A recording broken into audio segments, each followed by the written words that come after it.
সেলিনা পারভিন চলমান চলচ্চিত্রে চিত্রার মায়ের অভিনয় করছেন।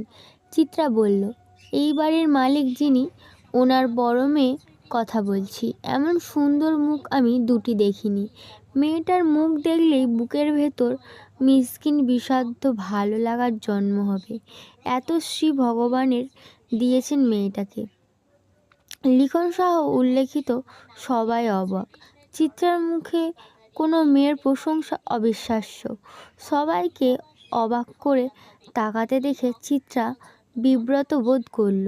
গলার জোর বাড়িয়ে বলল, সত্যি বলছি, সন্ন্যাসী ছাড়া কোনো পুরুষ এই মেয়েকে উপেক্ষা করতে পারবে না। পদ্মজাকে নিয়ে বেশিক্ষণ আলোচনা চলল। আগ্রহ বেশি লিখনের ছিল। যখন শুনল পদ্মজার 16 বছর, সে দমে গেল।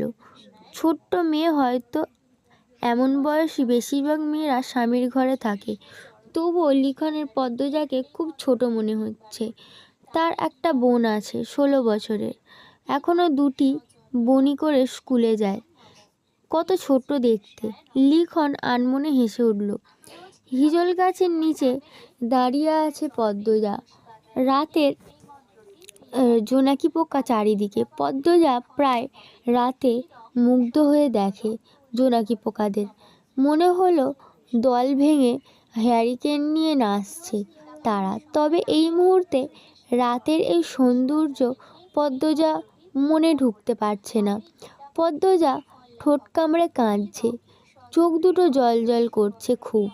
মোর্শেদ রান্না খাবার খাওয়া অজুহাত থালা ভর্তি ভাত তরকারি ছুঁড়ে ফেলল পদ্মজার মুখে। চোখে ঝোল পড়েছে। তা নিয়ে হেমলতা সে কি রাগ। মোর্শেদ অবশ্য চুপ ছিলেন। তিনি তো রাগ মিটিয়েই ফেললেন। আর তর্ক করে কি হবে? পদ্মজা তাকালো। হেমলতা ভেজা কণ্ঠে প্রশ্ন করলেন, খুব জ্বালাচ্ছে রে মা? পদ্মজা জবাব দিতে পারল না। ঠোঁট ভেঙে কেঁদে উঠল। মা ছাড়া পৃথিবীতে আর কেউই তার নয়। মায়ের আদর ছাড়া কারো আদর পাওয়া হয়নি। সবাই তার দোষ খোঁজে। হেমলতা বুক চিরে দীর্ঘশ্বাস বেরোলো। পদ্মজা কান্নায় ভেঙে পড়ল। তবুও জল ফুরোয় না, মন শক্ত হয় না। এমন হলে তো চলবে না।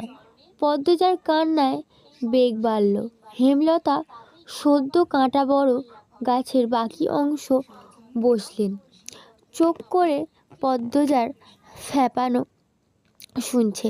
পদ্মজা শান্ত হয়ে মায়ের পাশে বসল।